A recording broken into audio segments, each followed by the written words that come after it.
meilleur manager de l'exercice 2016 au Mining Week Katanga, et il est le directeur général de MD Services, et il a prouvé par sa façon de travailler que c'est l'un de Congolais qui est même en train de gérer des expatriés. Et Didi Moudogo a prouvé son expérience dans le domaine. Aujourd'hui, nous le retrouvons. Il est parmi de rares sous-traitants qui ont deux stands et qui ont vraiment donné un cachet des grands bosseurs. Didi Moudogo, bonjour. Bonjour, messieurs les journalistes. Voilà, nous vous retrouvons dans ces cadres où vous avez vous-même monté un stand, MD Services, toujours très fort, toujours entreprenant, avec beaucoup d'initiatives. Qu'est-ce que vous pouvez retenir cette fois-ci de votre participation au Mining Week? Bon, vous savez, Mining Week, c'est un grand événement pour tous les miniers, étant une grande société dans le secteur, surtout dans les ressources humaines, la gestion du personnel. On a même été plébiscité meilleure société l'année passée. On devrait y prendre part pour des éventuels contacts. Et ça justifie notre présence ici. Et votre présence ici, comment ou quels sont les projets immédiats de MD Services pour le développement de son propre service? Bon, MD Services, on a des ambitions pour cette année. Vous savez, quand on est en train de planifier les plans d'avenir d'une société, il faut avoir des ambitions. Je crois à ce niveau, nous avons eu à atteindre un niveau trop élevé au niveau de notre pays, la gestion du personnel dans le secteur minier. Non seulement dans le secteur minier, on est aussi dans la cimenterie où nous travaillons à Kimpese avec PPC, avec Nyumba Kiba et dans peu de temps avec Siko. Les ambitions que nous avons, c'est d'aller même en dehors du pays, puisque nous avons des contacts au niveau de la Zambie, au niveau même de Johannesburg pour essayer un peu de sous-traiter les personnels étrangers. Vous voyez que quand on est en train de fournir un grand effort dans le travail, c'est important, c'est qu'on ait des visions plus avancées. Pas seulement rester seulement au niveau du Congo, mais aussi aller plus loin. Le fait qu'il y a des grandes sociétés qui nous confient déjà la gestion des expatriés, ça prouve à suffisance qu'on peut même les gérer dans leurs pays respectifs. Et c'est comme ça que MD a vraiment des ambitions pour cette année. Voilà. Je me remercie non seulement des ambitions, on est aussi appuyé par la grande partie de nos sous-traitants, la grande partie de nos patrons. Je donne un cas, par exemple, M. Marc Bistro. Marc Bistro qui ne cesse de montrer à d'autres partenaires étrangers qu'il y a quand même des Congolais qui peuvent faire mieux. Au lieu de faire appel à des sociétés de sous-traitance pour gérer des expatriés, ils disent que non, MD Services est même à mesure d'aller même les sous-traiter même en dehors du Congo. Ce qui fait que notre ambition, c'est de voir comment aller plus loin en dehors de notre pays. Non, le problème des expatriés, c'est simple, c'est de respecter seulement les contrats. Puisque quand il y a un partenaire, il est affecté chez un partenaire qui me donne toutes les normes, maintenant voilà les contrats, toutes les clauses du contrat.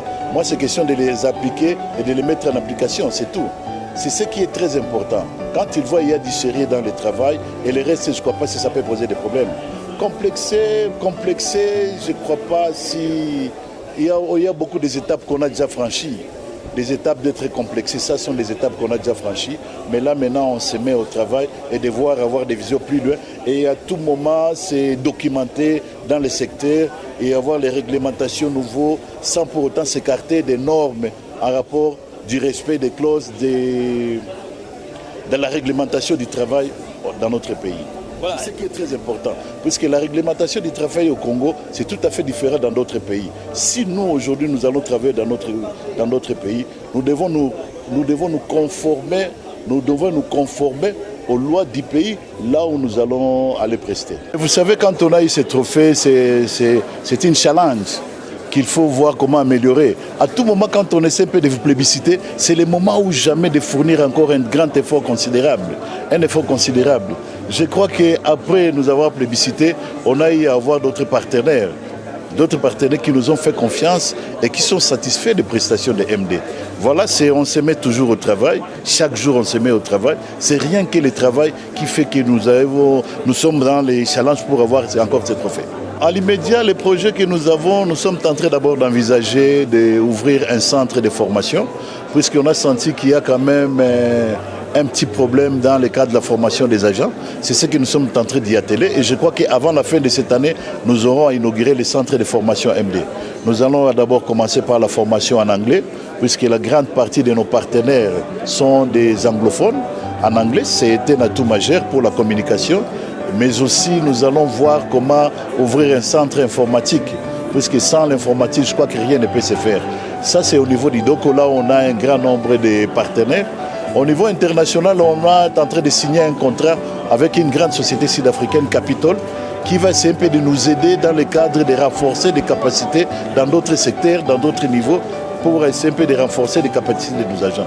Ils vont commencer à nous assister. Je crois que dans les prochains jours, ils vont passer pour évaluer un peu la grande partie de nos travailleurs qui sont affectés dans nos différents sous-traitants et voir comment là où ils ont des failles pour essayer un peu de ramener à niveau leurs capacités. Ça, c'est très important pour essayer un peu de relever le niveau des Congolais et des pères qu'on est en train d'éviter qu'on n'importe pas la main-d'œuvre qui vient d'ailleurs pour faire un boulot que les mêmes Congolais peuvent faire ici.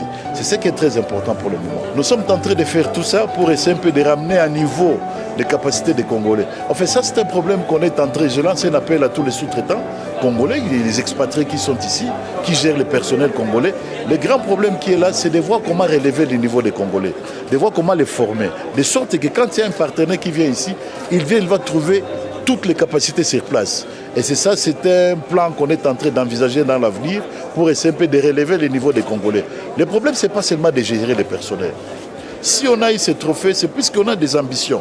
On a des ambitions à court, à moyen et à long terme. Les ambitions qu'on a pour le moment, c'est de relever le niveau des capacités des Congolais. Ce n'est pas seulement le business. Si on a des capacités des Congolais qui fournissent un effort considérable, ça c'est un atout majeur. Les expatriés qu'on est en train de gérer, c'est puisqu'ils sont experts dans tel ou tel domaine. Mais s'il arrivait qu'il y a les mêmes Congolais qui peuvent faire ce travail, je ne crois pas si on va faire appel à des expatriés dans le secteur minier. Et ça, c'est un atout majeur qu'on est en train de s'efforcer pour ça. Bon, un message, j'essaie un peu de remercier tous nos partenaires qui nous ont soutenus. J'essaie un peu de remercier tous les partenaires qui nous ont soutenus, en particulier Mac Bistro.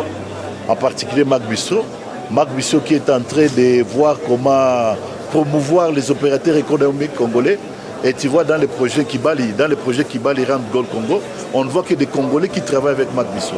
Ce qui fait que les conseils qu'ils ne cessent de nous donner, et c'est ça qui essaie un peu de nous montrer qu'on peut aller plus loin, on peut faire mieux comme Congolais. On n'a pas ce complexe là-bas puisqu'on est soutenu et ça nous montre le travail qu'on fait ici. On s'est dit qu'on peut faire même ça ailleurs. Et c'est ça qui est très important. Et ça, je remercie beaucoup le Rand Gold de nous avoir soutenus et de demander à d'autres partenaires qui travaillent avec des Congolais de voir comment avoir ces ambitions de Mac Bistro pour faire de sorte qu'ils sont des Congolais qui doivent travailler dans le secteur minier au Congo. Ça, c'est très important. Et je remercie beaucoup tous les organisateurs, tous mes collaborateurs qui m'ont assisté à ce forum. Ça a été très capital pour MD. On a eu beaucoup de contacts et je crois que dans les jours à venir, ça va porter encore de bons fruits pour l'émergence de MD Services. Merci beaucoup, messieurs les journalistes. Merci.